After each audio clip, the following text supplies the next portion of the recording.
Joined by Hofstra head coach Dennis Papadatos following a 26-16 win over George Mason tonight. Coach, thoughts on tonight's performance?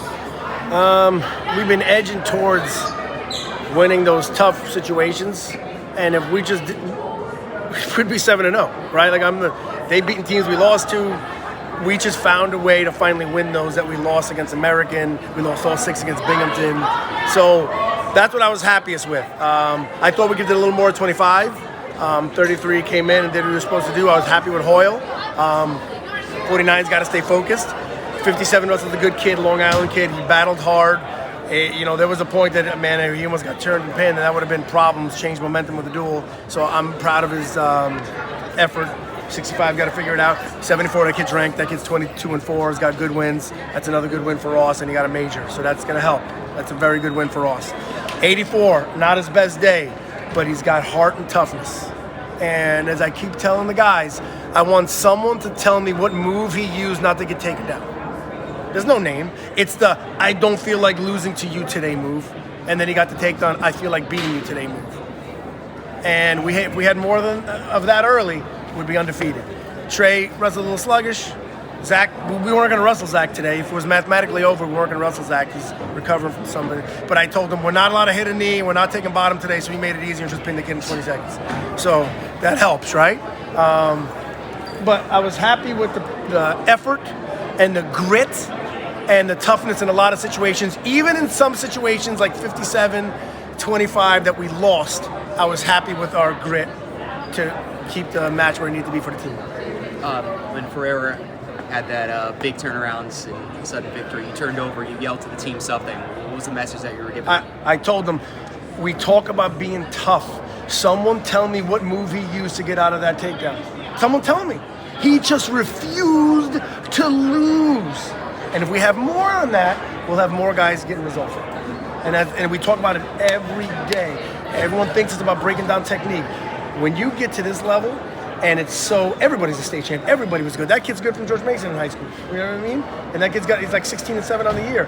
What separates you is I refuse, and I'm the killer instinct. I'm getting this. I'm taking care of business. And we talked about that. And there it was in display in front of their eyes that could have set the dual meet the other way. I didn't think it would.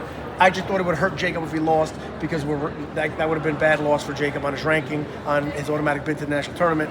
The dual meet, I really thought we were going to win 97-100 anyway. So even if we lost that match, we were probably going to win the duel, I thought. And I ended up being right. But Jacob couldn't lose that match for national reasons. And he found a way to get it done. You're talking about, obviously, the veterans of this team, what they've been able to do and set the tempo.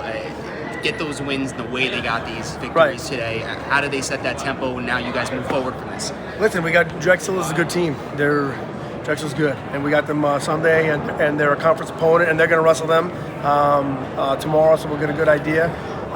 We're figuring it out. Like we started, like I said, when we lost to American, the first dual meet of the year was our first dual meet. It was their 8th, and dual meets feel different than tournaments. And now we're getting our feet wet, and now that we're going and we're battling, and we're figuring it out.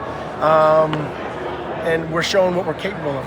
They started off 8-0 with George Mason. You know what I mean? And then they've had a tougher part of their schedule, and they still got good wins. So it's a good win. All the wrestling media had them favoring beating us like 8 matches to 2. Wrong, but okay. So it's coming together.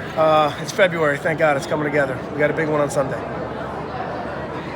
What were you thinking as you ran over during McFarland's match? Well, this is how the rule works. There is no tossing a brick. If the ref slaps the mat for a pin, there's no review, it's over.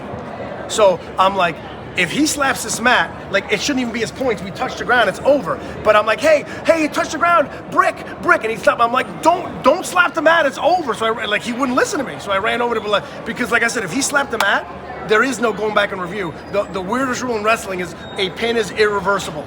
They refuse to look it over. So I'm like, if he slaps this mat, this is dual meet, right? Like, hurt for the kid. So I'm like, whoa, stop it. He touched the ground. And who was right? Right? Was I right? Did the points end up the way I thought? You know what I mean? And he wouldn't, I demanded him to stop, and he wouldn't stop. I'm like, you gotta stop, you touch. And hindsight, I probably should have just threw the brick at him. But the brick was too far away, and I was afraid he was gonna slap it by the time I grabbed it, so I just went over there. But the rule is you can't run out of the circle, and I never ran out in the circle. I ran around, to make sure he knew they were out of bounds. And then, do you have anything to say about the T-shirts today for Morgan's message? Listen, it's a society's changed, and and we never talked about those things before, right? And they're real problems, and it's tough. You know, it's good to bring light to a tragedy, right? So all the people, I got little kids, right? You know, and listen, I've suffered from anxiety in situations, and it's good to bring light to it. Unfortunately, she had to go through tragedy, and hopefully 1,000 kids in the future don't. So it was, you know, we're honored and happy that you know, hopefully it helps one person in the stands that rethinks things that are going through tough times, because life is tough. So you guys got off to a really good start. 133, a pin, 141, a huge major decision. Right. And of course, you have very good attitude towards, you know, don't take your foot off the gas. Right. Did you feel almost a sense of a bit too much poise, too much calmness after getting up early? 49, no, listen, they were favored at 49 and 57 and 63. On paper, we came in and we're like, okay, they're favored at 25, we're going to win 33 and 41. They're favored at 49, 57, and 65. 74 is going to be a toss, 2 ranked kids, and we're going to win 84, 97 heavyweight. So, like, coming in, I don't want to say we expected to lose, but we knew they were favored. So we needed those wins early to match up. I thought 65 could run a little better, and the fact that we're beating the kid up at 49 and get pinned, right? That can't happen. It can't happen. So I don't think we put our foot off the gas. We lost focus for a second, right? We lost focus for a second, and that's still real. Trey did it a little bit, right? And you can't lose focus. This is, as we talk about in the room, this match may take 30 seconds, a minute, 2 minutes, 5 minutes, 7 minutes, 9 minutes, 12 minutes, 50. You got to focus. It may take 45 minutes. You got to be ready to go 45 minutes, and that's all you can control. So we got to still do a better job of it. But we're doing a better job than we were doing a month ago. So good question. All right, thank you. Thank you for being here.